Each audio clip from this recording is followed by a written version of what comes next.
Hi, Chip. Thanks for joining us today. Great being here with you, Ray. Tell us a little bit about the work you're doing at 2U. So we do partner with top universities to build really high-quality digital education. You can think about it as a proprietary platform of technology, people, and data to build, deliver, and support online education at scale. For a long time, it wasn't very good. And when we arrived, we thought that the great schools were ready to do something if you could prove quality.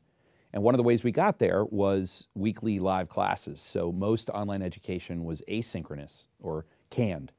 And we went with a synchronous model, which meant you were live with your faculty. We provide the entire technology experience, so students can come in and take their classes and be taught by a great faculty member at Berkeley. You can be in the back row and not pay attention, and when you're front and center with an average class size of, let's say, 15 students in the online environment, it's super intimate, and you're with your professor and your fellow students in a very real way. But ultimately, it's all about quality. 2U is a pretty simple business. If the student wins, the university wins, and then we win because we share tuition over a long contract. I noticed you work with several different companies. You established Cerebellum Corporation initially, right? Right out of college, I produced a PBS television show that was called Standard Deviance. It was middle school, high school, college courses taught by comedians and actors. This is all pre-web, so we would make the TV show and then we would sell things. The business ultimately didn't succeed, so sort of the exact opposite of 2U. It's easier when it works. 2U is my third venture-backed company, and this one has really worked. I think a lot of entrepreneurs would tell you that the failures are just as important as the successes, right? Yeah, what's interesting is when people in Silicon Valley in particular talk about failing forward and failing fast, I get pretty opinionated because I feel like they celebrate the failure too much. So the question isn't, should you celebrate the failure, but did you learn anything from the failure? I'd say the most important lesson that I learned, that if I could take my 48-year-old and put myself into my 22-year-old, it would be the power of focus. I feel like great entrepreneurs are much more focused than would be obvious, and I feel like that's not celebrated enough. Mm-hmm. Between Standard Deviance and 2U, I was CEO of Hooked on Phonics, which is probably my best known, even though 2U is publicly traded and almost 3,000 employees and growing very quickly. As the CEO of a public company, I do learn something new every day, and we have to keep learning, we have to keep evolving. The moment I stop evolving is the moment that I should really not be the CEO of the company anymore. What would you say is the biggest obstacle you've encountered as a CEO, and how'd you face it? There are some folks that think that it's all about execution. And then there are some folks that think it's all about the great idea.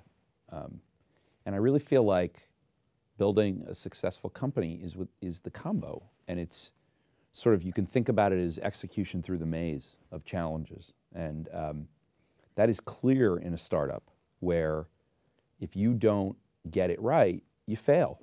Back at my first company, we had something like 100 employees, and I came in one day. This is 8 years in. I couldn't have worked harder, couldn't have loved it more, tried very hard, and we had 100 employees. And I come in one day, and I put like 70 of them in one room and 30 of them in the other, and I laid off the 70. Very hard day. So if you don't get it right in the early stages of a company, you do fail. Right now, I'm particularly obsessed with the phrase, delegate the authority, and making sure that our leaders and their leaders all have the appropriate amount of sort of fearlessness to make the call, and that we support them in it. Taking the company and taking it from 3,000 employees to 15,000 over time, and not only preserving the culture, but making it better is really the challenge. So that's something that I'm personally focused on a lot. And it's hard. So scale's hard, but it's also such an incredible opportunity.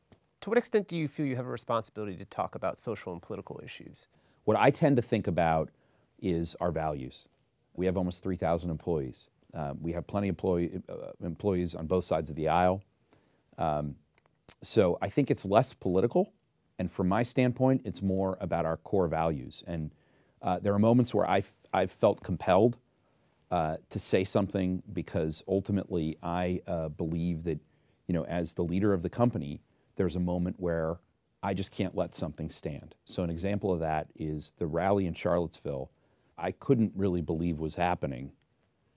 I wanted to make sure that our employees knew that nothing like that I would allow happen at 2U ever. My board is one of the most diverse on the entire NASDAQ, so we have 4 women, 2 black women, and 2 men of color. And so for NASDAQ, that's pretty unusual. It gives me the ability to have people in the room at the highest level that think differently. We could all recite the studies that prove that diversity makes you more successful. I see it every board meeting.